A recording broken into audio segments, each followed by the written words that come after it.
Hey guys, in this video I'm going to be sharing a Druid starter PvP build for the Battlegrounds, and just a disclaimer before we start, as with all the builds that I've released for the actual release date of the Druid, things are always subject to change, so things might not work just as I show in this video, but if things do change then I will be making an updated guide for you guys, so don't worry too much about that. But just talking about this build isn't actually my build, this build is from another content creator. So like I said, I actually had the chance to visit Blizzard headquarters and meet up with a bunch of talented content creators, and I actually had the chance to play test right next to them and also join them up in parties and play duels with them, which is really fun. But like I said, this build is actually from another content creator. You guys might already know about him. His name is Keys, and he's the OG Demon Hunter content creator. He makes amazing guides for the Demon Hunter for both PvP and PvE. He's a very knowledgeable guy and he knows pretty much all the mechanics in the game. So this build is extremely good, and I think that the Druid in general is going to be one of the stronger classes. I would definitely recommend you guys to check out his channel. He's a really chill and awesome guy, and honestly I was trying to figure out my own PvP build for the Druid, and then since he was sitting right next to me I decided to duel him a bit, and he was kept spanking me and gaining a bunch of win streaks, so I just decided to say, hey, what are you using for your PvP build? And he was kind enough to actually share this build with me, and this is the one I'm going to be sharing with you guys today. So let's go ahead and get started with the build guide here. So for the skills that I'm using Rabid Might, I'm using Thorn Armor, Stag Charge, Werebear Form, and then finally for the primary attack I'm using the Ferocious Strike. For the Legendary Essence, I'm using the Trailing Vine for the Helmet Essence, which gives me critical hit chance while Thorn Armor is active. Here it's only giving me 8% because this character is on Mastery 1, but I think that this can go all the way up to like 19% on Mastery 4, which is really nice.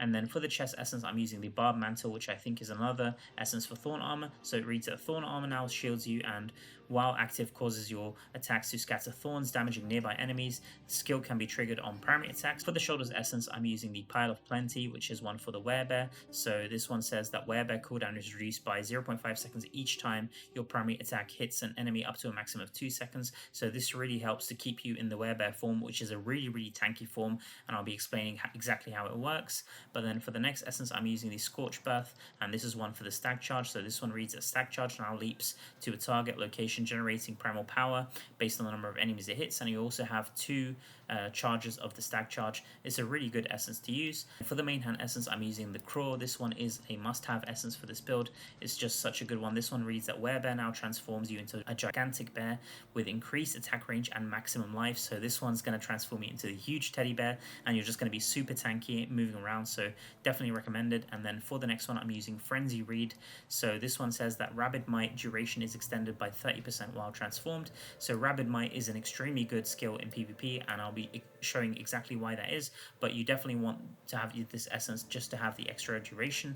And then for the offhand essence, I'm using the Hobbletooth, which is for the Werebear. The Crush skill now slams the ground to create a shockwave, damaging enemies and slowing nearby enemies. This can be used during other skills. This is a really good one to have just for the extra CC. And then finally for the last offhand essence, there isn't really that many good options, but hopefully we get some more essence for the Druid. But for now I'm using this one, which just gives me primal power, which is decent, I mean, but you don't really want to be using that many primary attacks while you're out of the Werebear form. But just in case you have to, this will just help you generate a bit more primal power. So I think that it's really important to actually read through some of these skills here just to understand how the build works. So for Rabid Might, you can see this one reads that Unleash a Roar that inspires and invigorates, increasing the maximum life of nearby allies by 12.5 and your maximum life by 25% for 180 seconds.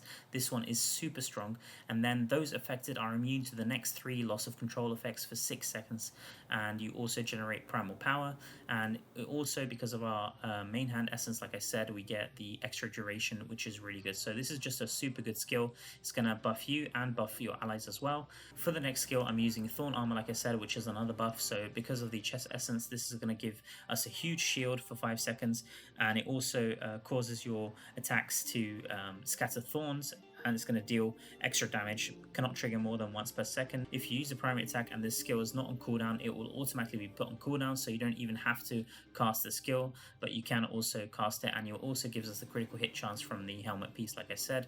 For the Stag Charge, this is also another really good one. So I believe that this also knocks back enemies here, as you can see, and it says that I'm immune to knockback and loss of control during the sleep. So this is another immune to knockback and loss of control. This is why I think the Druid is going to be super strong. And then finally for the Werebear skill, you can see transform into a Werebear, damaging and stunning nearby enemies for 2 seconds. This is really good, gives you 1 stack of endurance, and also the duration of loss of control effects is going to be lower, stacking up to 10 times, so 30% reduction to loss of control effects. All of the bear skills are really strong, and then because of the main hand essence that I'm using, it also gives us even more increased maximum life, and you just deal a huge amount of damage.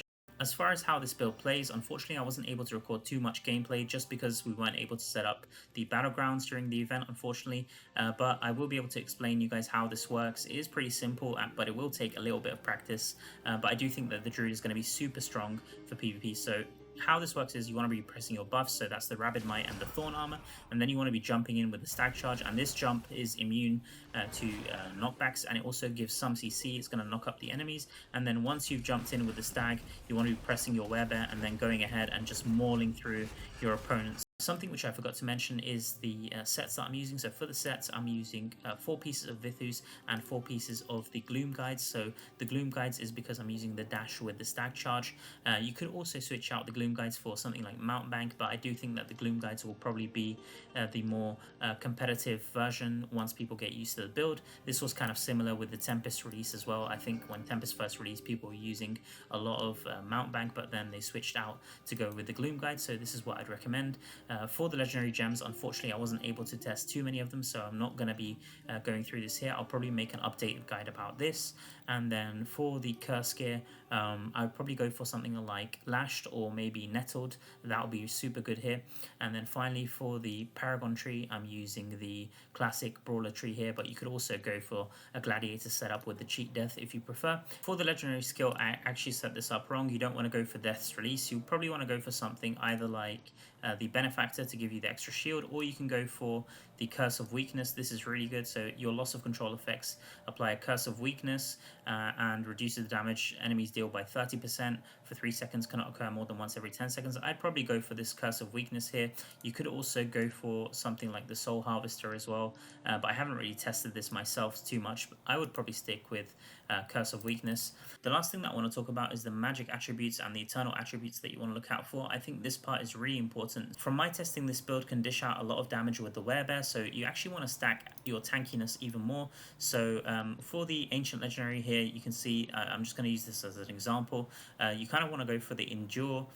These are really good because they give you evasion rating and it gives you also another shield. You could also go for something like Resistance. That one's okay. If you can get this particular helmet, for example, this is the Grave Runner helmet that I mentioned in one of my previous videos, gives you loss of control duration, and also damage taken from players is reduced by 1.5%. As far as the eternal properties, I really can't stop stressing this enough. The eternal properties for the Druid as they stand are incredibly strong, and there are just so many you can use for this particular build as well. For the first one, which I think is incredibly strong, is the Werebear eternal property, and this one can drop on the shoulders, the legs, and the main hand. And this one reads that while a Werebear gain a shield for 5 seconds that absorbs damage for every 25% of maximum life lost. This is crazy, and you can just have a huge shield if you can stack up a few of these. This is going to be super strong to have, and I definitely recommend you guys to get this one as a priority. The next one is going to be the Stag Charge, which I believe can drop on the helmet, the shoulder, and the offhand. So this one reads that it reduces the damage taken by 15% when using a skill. For the next one you want to be using is the Thorn Armor. This can drop on the chest,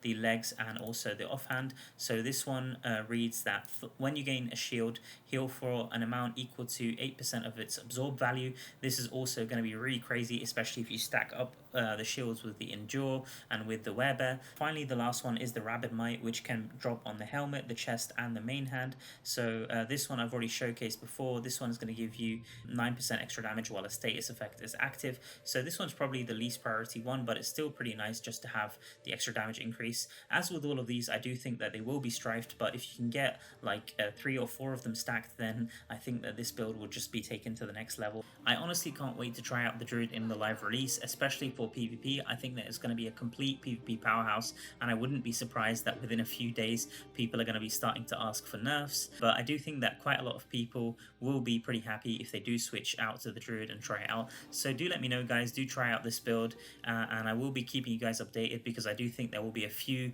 viable builds for the Druid for PvP. But for now, I want to thank you all so much for watching, and I'll be catching you in the next video. Peace.